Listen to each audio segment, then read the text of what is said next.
Hello, Cordelia. Hi, Tendai. Thank How are you you? for inviting me. Oh no, it's an honor to have you on this show. I do appreciate you for coming through. How are you doing anyway? How are you doing? Really good, really good. Busy, run up to Christmas, but nothing we can't handle. A bit of shopping?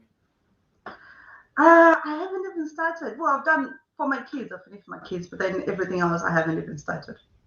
Oh, fantastic. I think I have to start mine. I don't know when. Maybe after Christmas. After Christmas, you will probably just go to the services on your way home and buy That's all shimmies it. and That's all it is. That's all it is. Okay, brilliant. So just a quick introduction, Cordelia. We don't want to sort of maybe delay this because it's going to be short and to the point because we know that you're a busy woman. Maybe you want to go back to business. So yeah, let's jump right in. Would you please introduce yourself to the audience, Cordelia? People that might not know you, maybe they need to know what an amazing woman you are. Could you please introduce yourself? not sure about amazing, but my name is Codilia Gapare. I am the owner and founder of c-lash. C-lash is a product that was launched in Boots in 2019.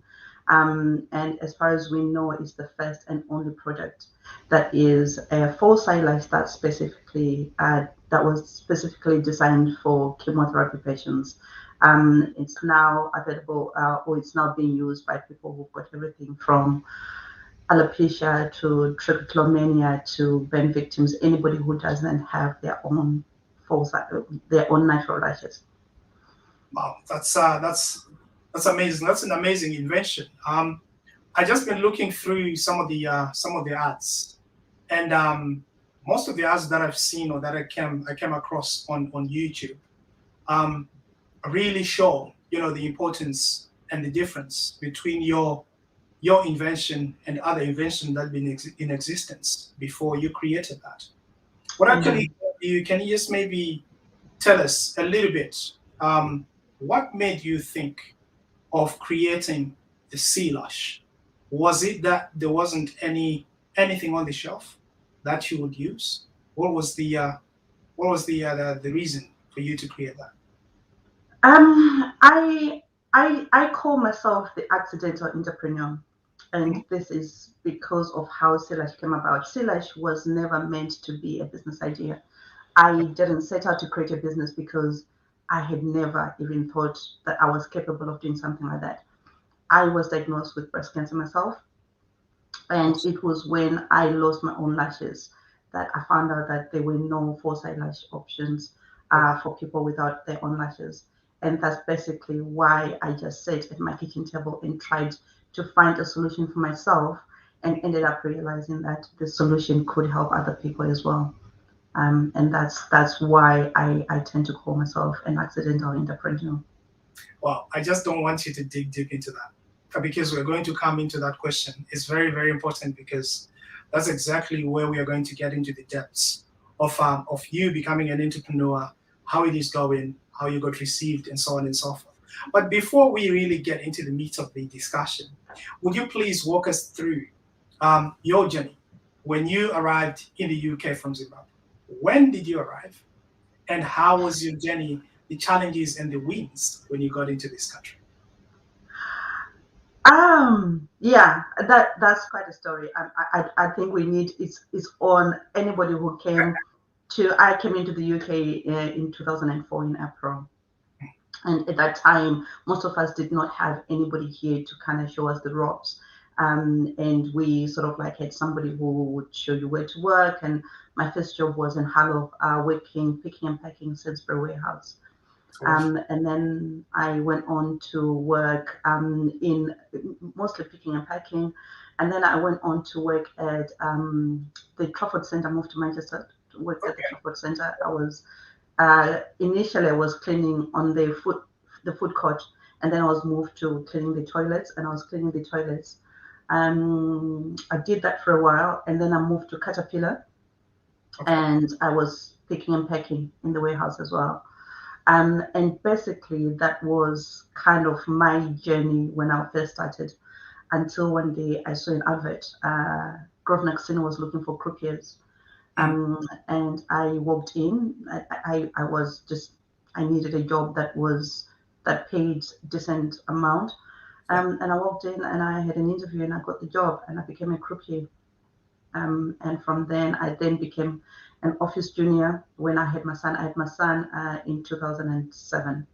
Okay. I became an office junior, and while I was working as an office junior, my manager realized that I was quite good with numbers and then trained me to be a data analyst. And then for the next 8 years, I worked as a data analyst until 2014 when I was diagnosed with breast cancer. Um, Wow. yeah. That is quite a story. I think we relate to what you went through. Everybody who Yeah. is here in the UK, I'm only about a stone throw from the Trafford Centre anyway. So it's not very far from me. When you mentioned Trafford Centre, I was like, how come I didn't see you there? Yeah, I was there. I was in the toilets cleaning. So sorry, but these are some of the stories we all relate. When people come here, they come here simply because they want to work, and before you understand the system, you get into anything really simply because you want to go by. Life is expensive, therefore you choose to do whatever you choose simply because you want food on your table. So there is no choice. You have to go with whatever is presented to you.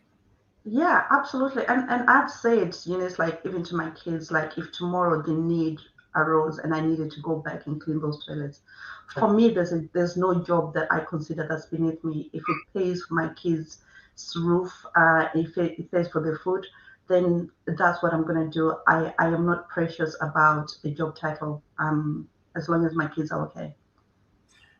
You know, I've just been discussing with someone something that you just mentioned now, to say that sometimes you get bogged down with work titles. I'm the manager at so and so. I've got a company car and so and so. I mean, and so on and so on. The most important thing is to be able to look after your family, because at the end of the day, everybody have got a different destination. We have no idea where someone is trying to go with that. Maybe Yeah, when you see me absolutely. walking in the toilets, maybe I'm just maybe looking for capital to add into my massive business, which is growing and you don't know about it. So Absolutely. there is so many reasons as to why people get into these odd jobs. Now, after you've done your fair share in these odd jobs, um, scraping through, I understand and I know the ropes. I know the ropes. Trust me. Um, when did the penny drop? Then you decided to change, and how did that go? I think the penny dropped when I was 10, back home in Zimbabwe.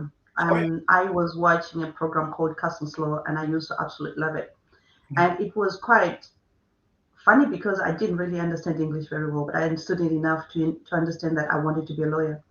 Yeah. And from that time, I became obsessed by the idea of being a lawyer. And anybody who's listened to my story would know that most people that I went to primary school with don't even know. They remember my name because it's quite a unique name, but probably Mm. could not even remember my face because I was the kid who was always the bottom of the class. I was Right. the kid who never got it. So I wanted to be a lawyer so much, but I had so many limitations that it just became a dream. So coming here and realizing, it's like there are opportunities and everything. Mm. I just started talking. Every time we talked about my story, I would always say, I've always wanted to be a lawyer, but I never had, when you grow up and everybody tells you, Rinofo, Oh it wow. becomes your reality. Yes. So I never thought I could be. So when my manager where I was working then said to me, "Do you know you can do MVQs and you can get enough points to go to uni?" I was like, "Yeah, I would do that." And I did my MVQs in record time actually, Wow. and applied to go to Manchester Metropolitan. And they invited me. I did all the processes that were needed. The final interview was on the 11th of August 2014. But unfortunately, that was the same day that I was going to the doctors because I'd had a biopsy 10 days before. I'd found a lump in my breast and I'd had a biopsy. But because I was only 36 years old, very active, I'd never smoked, I'd never drank, very clean, healthy eating. I didn't think for a minute it was breast cancer. So when I walked in and I was told that I had breast cancer, I was absolutely floored. But you can imagine, here's a kid who, from the age of 10, had been told you can't do something, and you're suddenly given the chance to follow that dream. Wow. I could not for a minute understand that, this thing that the doctor was telling me was going to then stop me from following my dream. So my reaction to him or her, it was a woman telling me that was me packing my bags and just walking out of the room. And the nurse was like, "Where are you going? You're supposed to be." And I said, "I need to go. I have to be at Manchester Metropolitan. I've got an interview." Wow. And I remember just getting in my car, calm as anything. I hadn't told anybody at this time because I came by myself to the hospital appointment. Calm as anything, I drove to Manchester Metropolitan and I had my interview and I aced it, and I got my place at MMU. Um, and for me, that was a dream realized. And I always say, it's like there are moments in time when you have to step forward and step up. One decision can absolutely change your life. Not sometimes not in the way that you envisioned, but the Yes. fact that you've made that decision to step up and step forward, it absolutely can change your life, and it did change mine. Wow. I can only imagine when you are on that um, hospital chair and the doctor is telling you that the lump in your breast is cancerous, right? And at the same time, you've got an interview waiting. I can only think about how you were feeling on the way from the hospital or from the doctors to the university to attend to that interview. And it's a different feeling. I understand when you were leaving the, Manchester Metropolitan, going back home, you had two different news that you were digesting in your mind. One Yeah, which was you, diagnosed with cancer, and the other one, you winning because you had yeah, won. So absolutely. what I just want to sort of ask there is, what was the feeling like, leaving the doctors and going to the interview, and what was the feeling leaving the interview and going home? Can you please explain to us what were you feeling? What was going through your mind at that particular moment in time? I remember walking out of the doctor's office, and the nurse was quite concerned because she thought maybe I hadn't understood, maybe I hadn't understood, maybe I was in shock. Mm. Like I walked to my car, and I think inside I was kind of shaking. And I remember getting in my car. I was in this car park that was quite close to the gate to get out of the hospital. And remember, it's clear as yesterday. I Mhm. got into my car and I sat down and I closed the door and I sat there for a minute. And that was all the time I needed to have this calmness and this quietness come over me. And I drove in the most normal way. I, at no point did my lip tremble. At no point did I even put myself in the frame of mind of this is my mortality we're talking about. Mm. I was focused because I had been given there had been a mix up, so I'd only received the interview script that afternoon while I was still at work. Yeah. So I was going through my mind because if you can imagine a 10-year-old girl suddenly gets handed the answer sheet to life's questions. So I am there just going through what I needed to do for that interview because I'd been planning for this day all of my life. So Wow. I had no time for anything. When you're in the zone and you focus, that's what I was. And I got there, and I remember this woman then asking me at the end of the interview that is there anything that you know that might interfere with your study at the college? And this is what anybody, is like when you go to jobs, if they're hiring you, they would ask you this, institutions ask you this. Yeah. Um, but for me, I had to own up and say to her, I just found out I had breast cancer. And when she asked me, why did you come? The answer suddenly became clear to me. And when I told her, and it suddenly became the most important thing that I ever said in my life from that day onwards. Wow. because what I said to her was, today I found out news that could possibly derail my dream. But I cannot ever let cancer become the book of my life. It can only ever become the chapter. But what I'm doing right now, right here, will determine the kind of person that I'm going to be. And it did. And I remember, maybe I don't remember the words verbatim, but I remember it was something to that effect. And I go back to that day every time when I feel I can't, every time when I feel I'm unable to do something, every time I feel like giving up. Because if I could do that on a rainy day, what can I do on a sunny day? Yeah. Wow. That's so impressive. You know, I was in this subdued mood when you spoke about your diagnosis.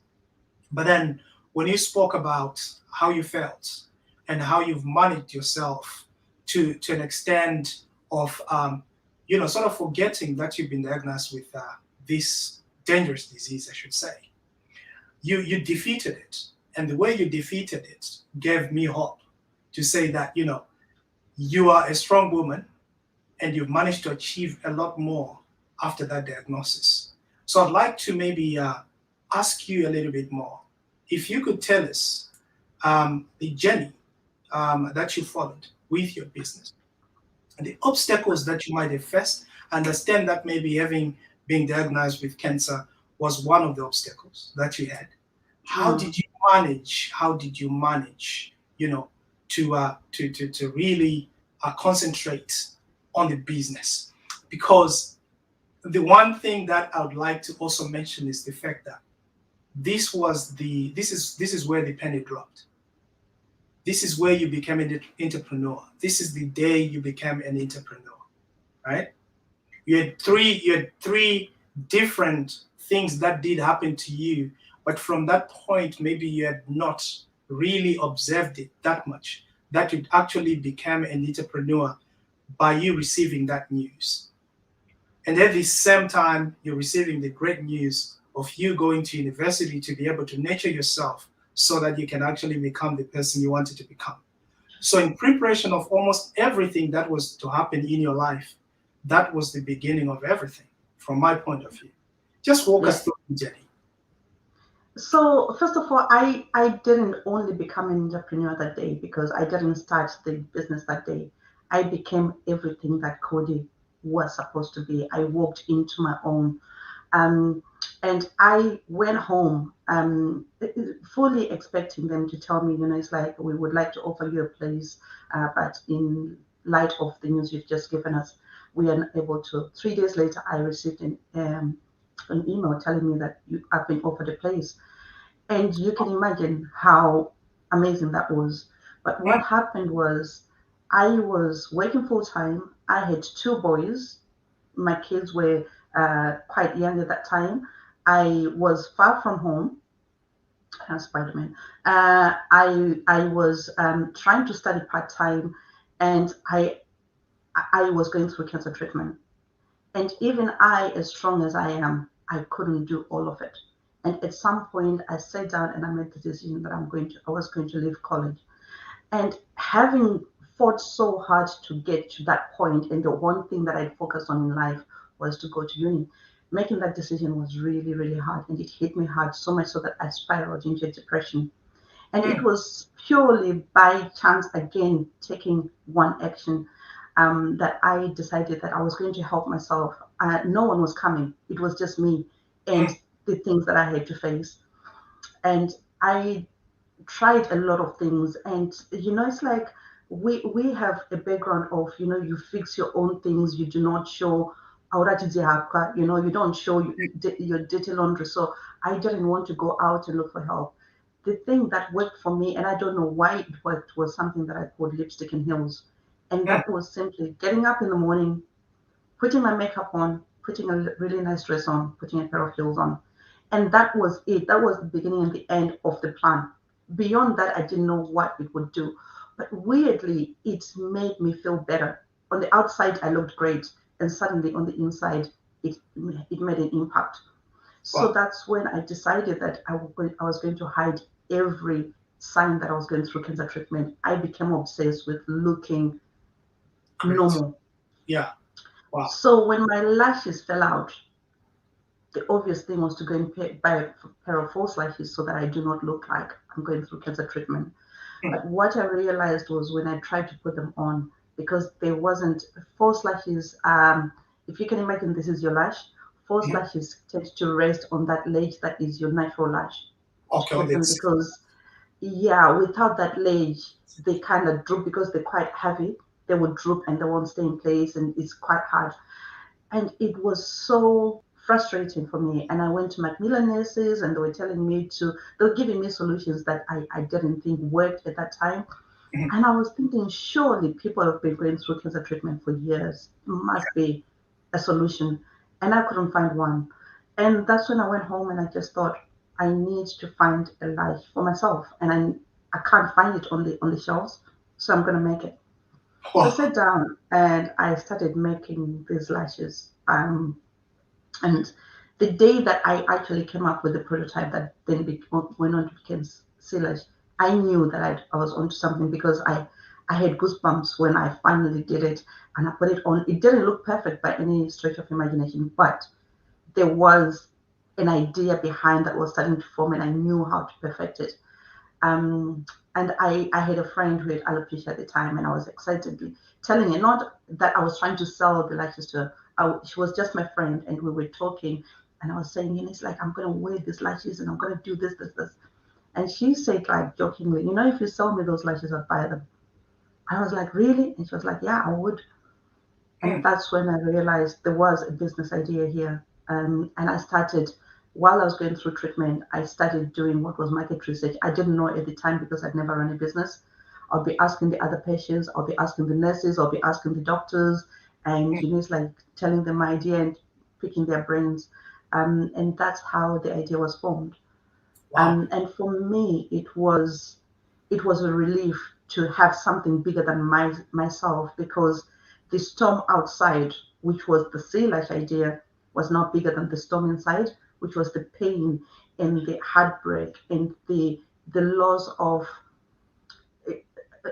self that goes with cancer treatment. I could put that in a box somewhere and then concentrate on my business plan and concentrate on my market research and concentrating on making a prototype. And Mm. that made life manageable. It gave my life a sense of purpose. Wow.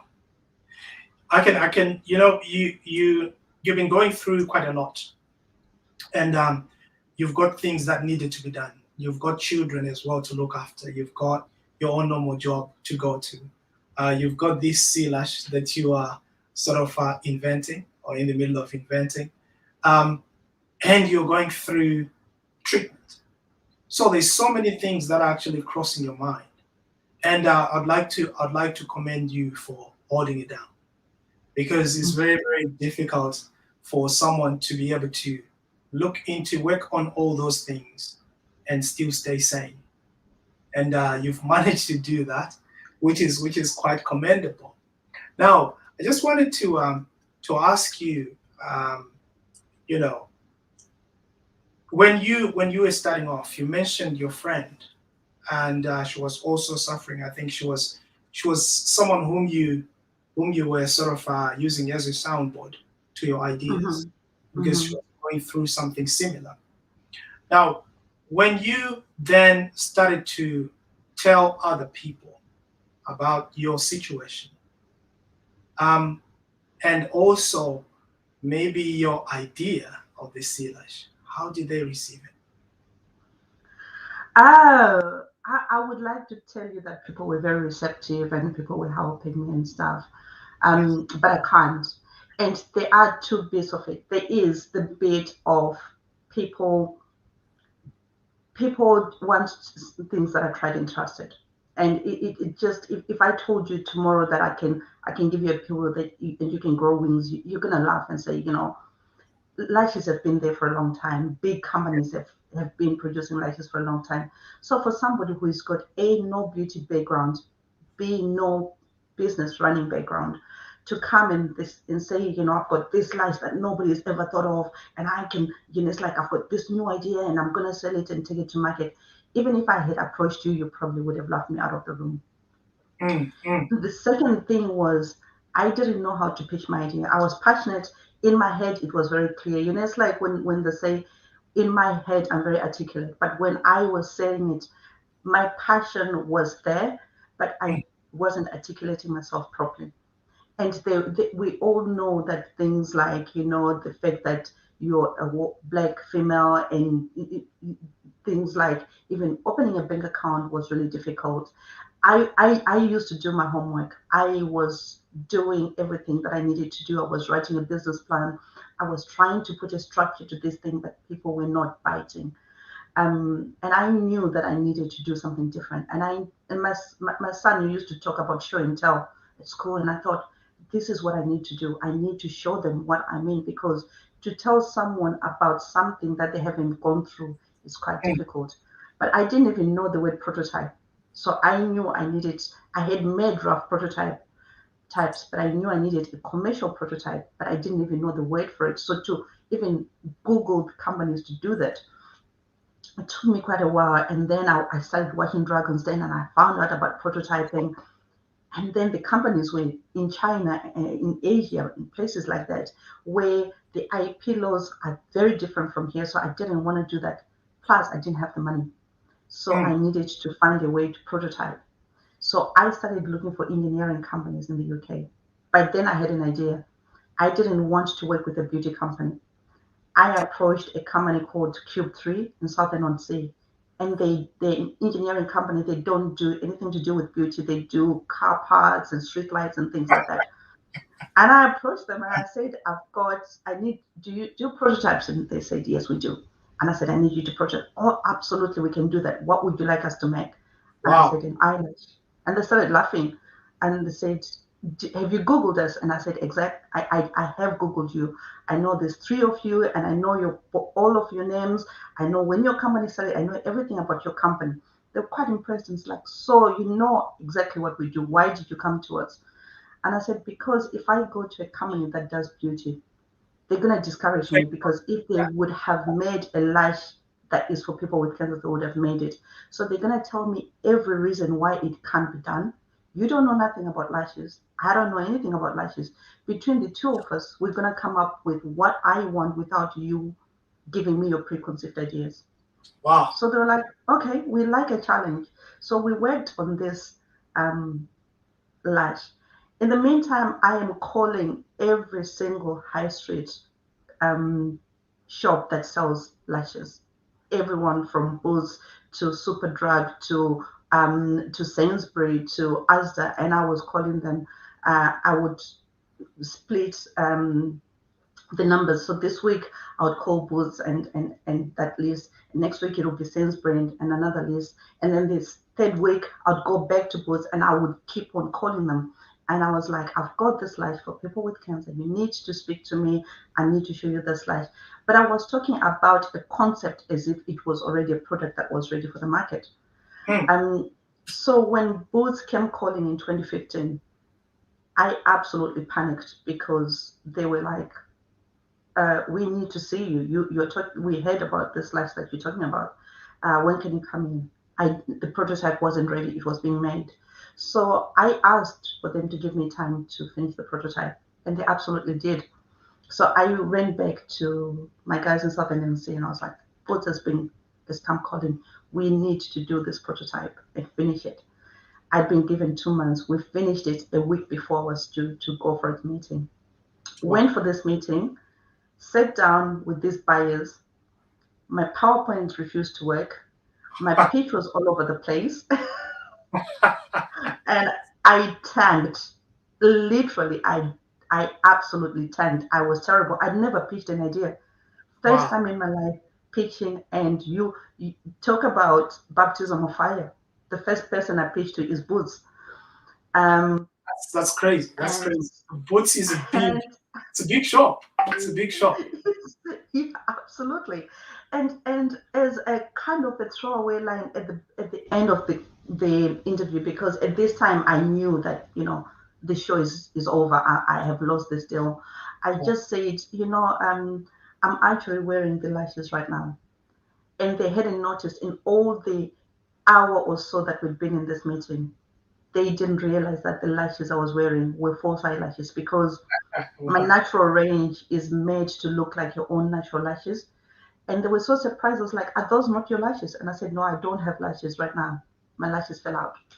And the conversation started again from then. And they were like, "Okay, so you need a patent. If you got a patent," I was like, "What is a patent? Have you got a trademark?" I was like, "No." Is your company registered? You need to do all these things, and you need to come back, because right now, as much as we love your idea and we do, we cannot touch it. It's not protected. So I go away and I go on Google, and they say you need to speak to an IP lawyer, patent lawyer. Find one, call him, and I was like, I need a patent. I'm thinking, okay, maybe it's about £300 and I can put together. And he says, absolutely, we can get you one. Lashes, very hard to get a patent. We're talking 30,000 base, but it can go up to a lot more than that. I was like, I've got £65. Can I put that down as a deposit? No, we need £30,000 to do a patent. And then trademarking, again, it was a lot of money. So what I did was I went into a lot of chat rooms, and I just started listening to anybody who was talking about patent and trying to find ways of patenting. Finding it One cheap. day, yeah, and one day in a chat room, a guy spoke about registration of design. Never heard of it before.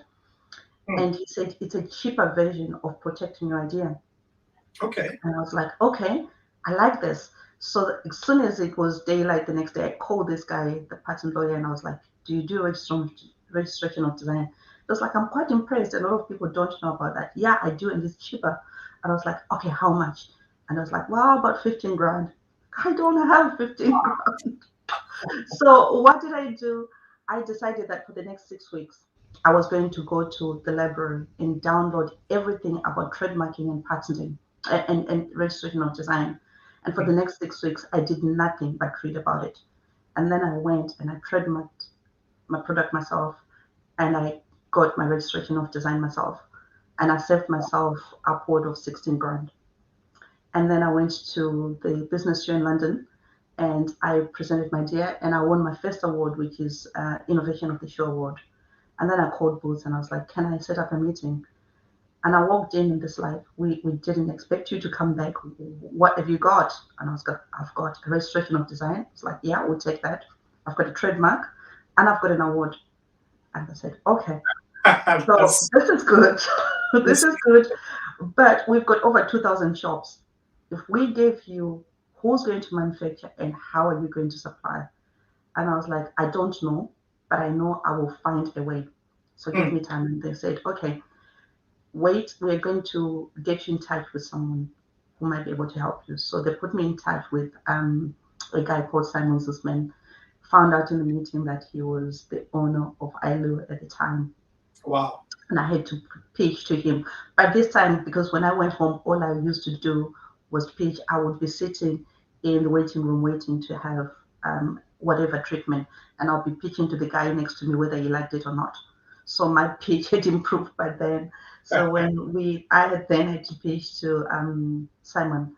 I did a great job. Invited me to London, sat down, and 2016 we then verbally agreed that we're going to try and take this product to market. But there was no contract that was going to be signed until they were sure that this was a viable product. Hmm. So from 2016, 2017, 2018, I was not allowed to talk about c-lash. I was not allowed to do anything with c-lash, Wow. because for them, they did not want somebody to then take the idea and bring it to market before they did, because we were trying to get the first to market advantage. And Wow. at that time, I then realized that there were so many gaps in my knowledge, because I'd been in these meetings and people were talking, it was going over my head, and I had a good project. And then I realized that the skills that were going to take me out of Egypt were not the same skills that were going to take me to the promised land. I needed to up my game. I needed to just stop being just a woman who got a brilliant idea to become a businesswoman. So I saw an advert, um, uh, MMU again. They were looking for people to do MBAs. Now remember, I didn't have a first degree because I I had dropped out. Yeah. They were offering scholarships for women in business, and I thought I'm gonna apply. On top of my application, big red letters, I did say I do not have a first degree. I didn't even have A levels, but I would like to do this, and I did. I knew I wasn't going to win, but I wanted to be on the program. Like I would find the money to pay for it, but then I just wanted to be on the program.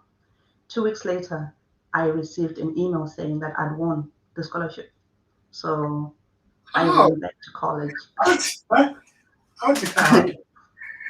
Can you tell us how did that happen? That you're thinking that maybe you won't get into this because it's quite competitive, when you're talking of It, MBA. it was.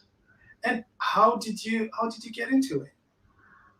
I don't know. I don't know. What I know is, remember, I always say, for me, I always go back to the 11th of August.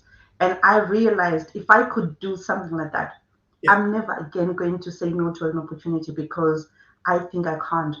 Let me follow the door.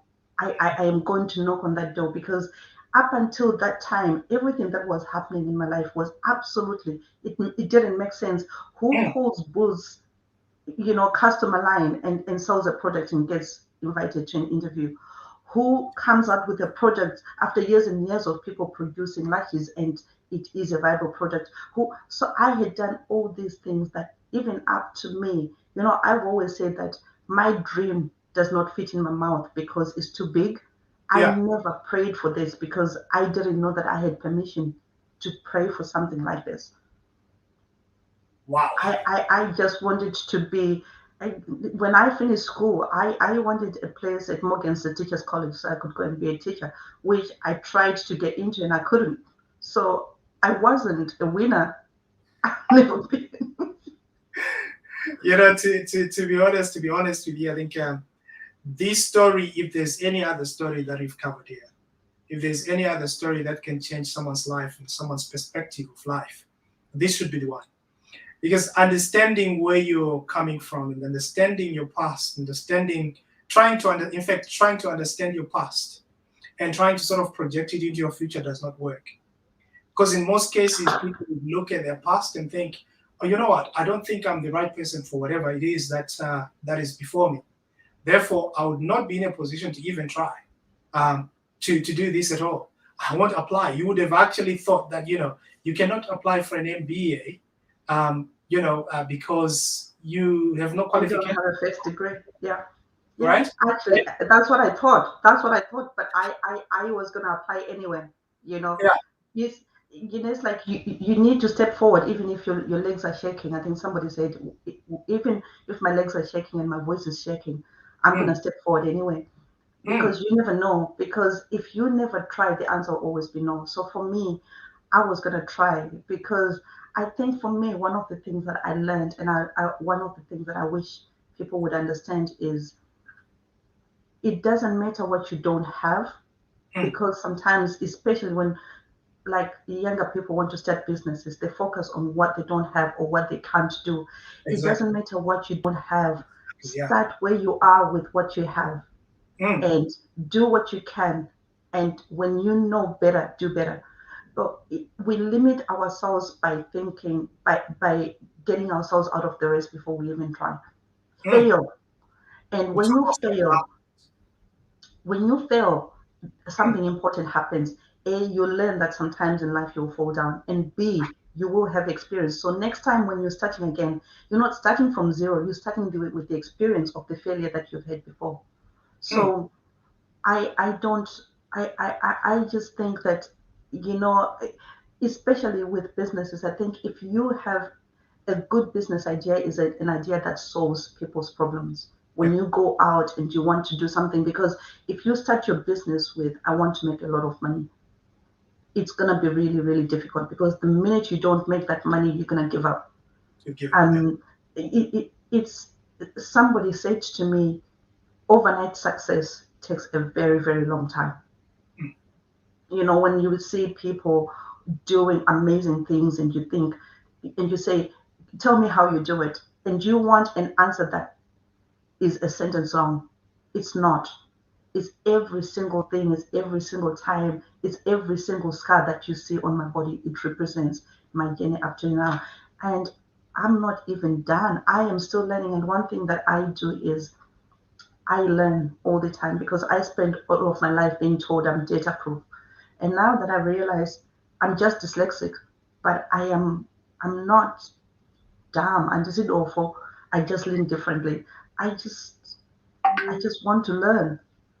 You've done very well for yourself in a short space of time. And these are some of the achievements that take years. You know, patenting itself would take years and years and years before you can be awarded that. But you managed to get it in record time, even though you faced some difficulties financially, but you still managed to get it. I don't know how you did it with your odd jobs, obviously. I have no idea. But you know, where there's a will, there's always a way. And you've managed to do that.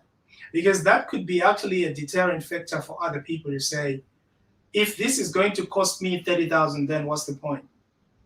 Yeah, I'm not going to do it absolutely. anymore. You know, and that's where most of the entrepreneurs, aspiring entrepreneurs, fail because we think that maybe we're supposed to have a lot of money upfront before we can do anything. But what you started with doing was started to face the lion first before anything else. And when you did, the very people that you've spoken to were boots, you know? And these are the guys that are high up in the market, in the beauty market. When you're talking of your products being in boots, that's like that's the pinnacle. That's where it ends, you know? You might be talking of other big, businesses and stuff like that, but in terms of beauty here in the UK or in Europe, I should say Boots is one of the um, top shops when it comes to beauty. Is that a lie? Absolutely. So It is absolutely true, and especially if a product is attached to a health benefit, because Boots puts you through, they put you through the mill before they can allow you to put their product on the shelves. So they are so they jealously guard the product. their brand, that they Mm, will make sure that a product is perfect before it comes into the bookstores. So once you're in Boots, all the other doors, it's like domino effect. they'll start opening up for you. So any other inventions that are coming up? Oh yeah, Yeah, there's something cooking. yeah, but that's all I'm saying. Yes, I think I'm really excited because I think I've been talking about what I'm going to do, and then lockdown came, and um, lockdown taught me some hard knock lessons, and I think a lot of us, because it's like when we talk about the VUCA world, the volatile, uncertain, complex, and ambiguous. It was at that time that I learned the true meaning of that. And at some point, we're actually seriously thinking that we're going to close doors. And we scraped through. And I think part of it was down to we had a very strong foundation. Mhm. And what I decided to do was people were not going out. There was nothing wrong with the product. There was nothing wrong with our strategy or anything. People were simply not going out. So people were not dressing up and they were not buying lashes. And my strategy at that time became I'm gonna go out and I'll let people know that there's c-lash. When you then decide that you're gonna go out and dress up, you will know about c-lash. And Yeah. that was the thing. It was about brand equity during that time when I couldn't do anything because for me, every time I'm forced to wait, I grow while I wait. So Mm. 2016 to 2018, I went to uni and I got my MBA. Um, During the lockdown, I decided to expand my brand and I decided to work on my complementary products that I'm working on right now. Um, and obviously, businesses are not, it's peaks and troughs. Sometimes you're up, sometimes you're down. But we not only managed to get our brand out there, we managed to then penetrate 8 other countries, the US, Australia, Sweden, Finland, Norway, Poland, the UAE. So we did make progress and we are actually in a better position than where we were, but it wasn't easy.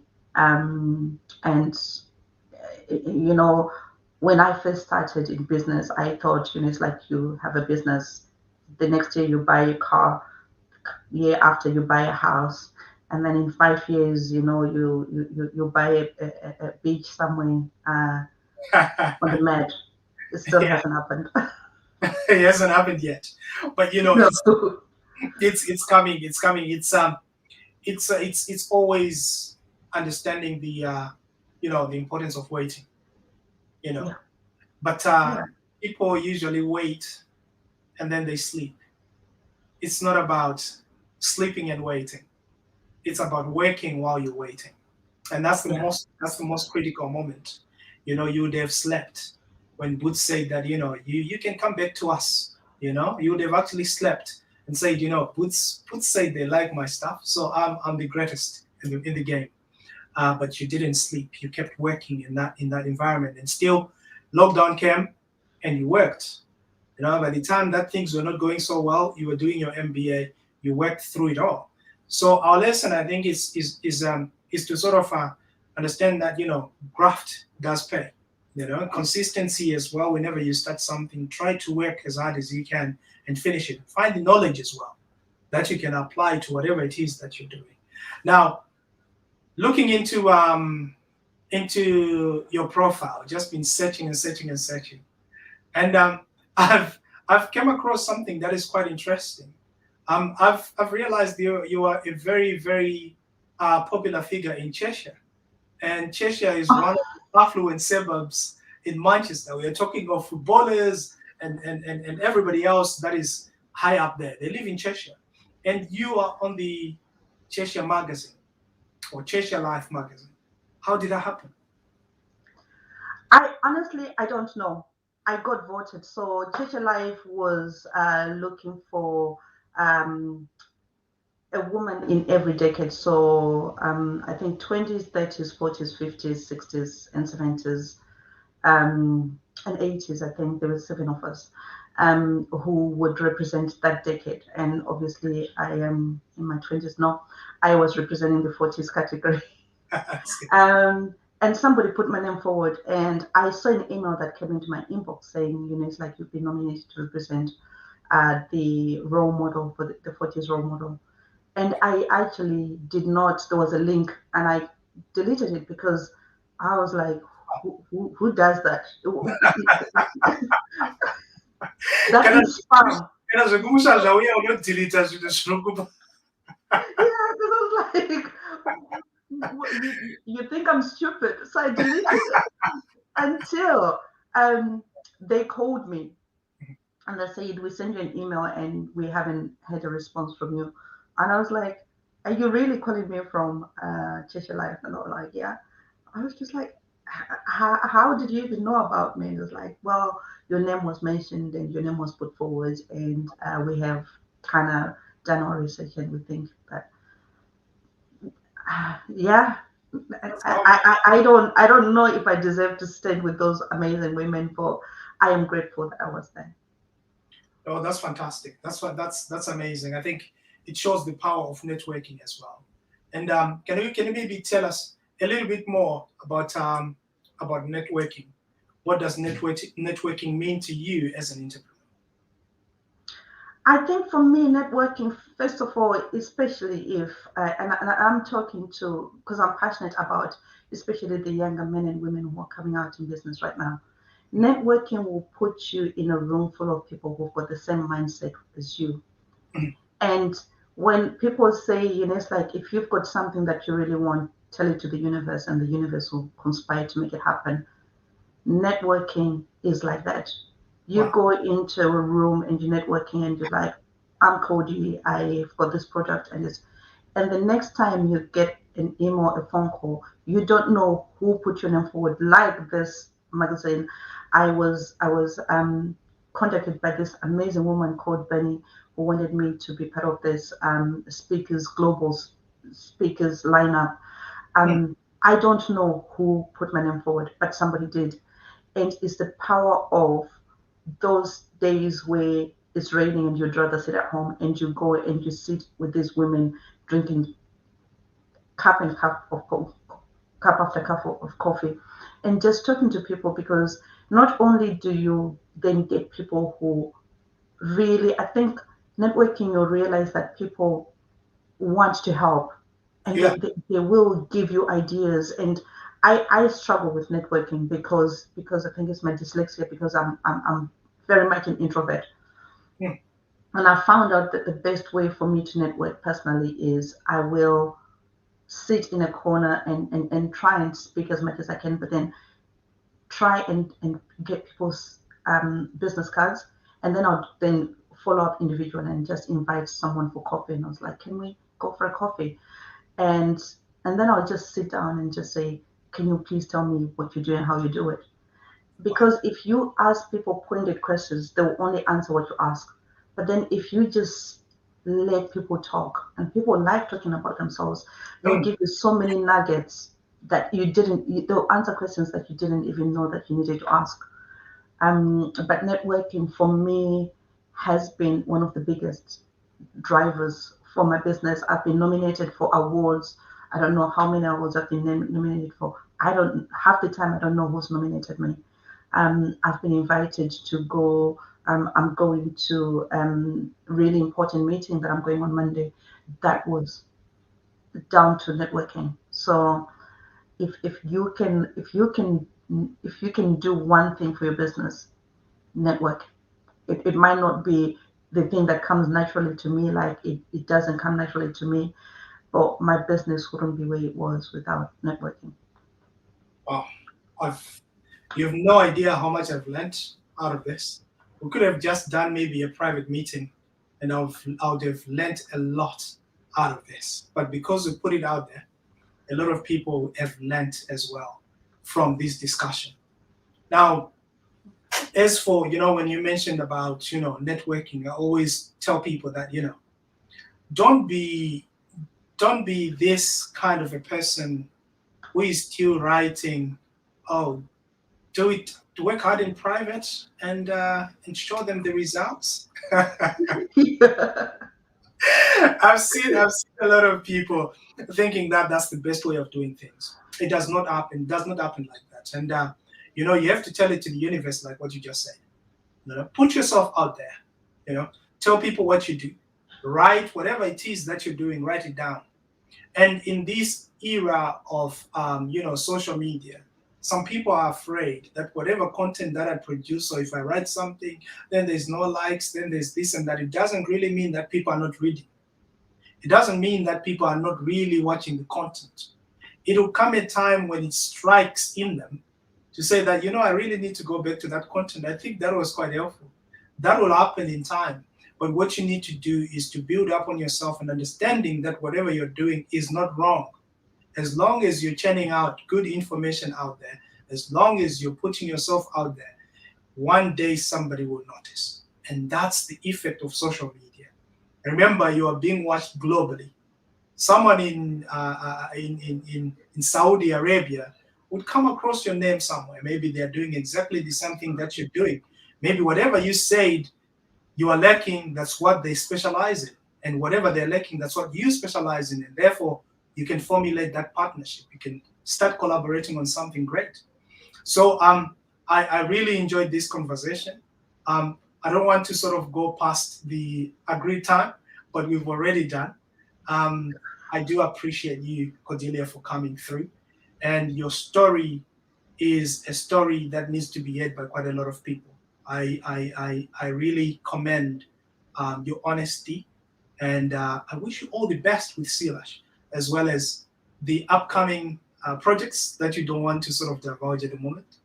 But I hope they're great. Um, I think the upcoming project we will find out about them, because CSO is going to be all over those projects when we are going to talk. We are Uh, going to have another conversation when we talk. So Codilia's future projects and CSO, how we can collaborate and work together. Fantastic. Thank you so much. Thank you so much. That means a lot to me. But I know that is going to happen pretty soon. So I'm just going to be following on those products simply because we want them on CSO. Our people need to help. Thank you so much, Absolutely. Cordelia. And thank you to everybody who has joined us tonight. That was Codilia Gapare's story. Please do go on a Facebook page, check it out.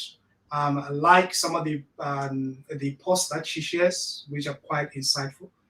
Thank you so much, Codilia. Have a very good night, and please do keep in touch. Thank you. Thank you so much for having me. Have a good night. Thank you so much. Thank you, everybody. Have a good night. Bye-bye.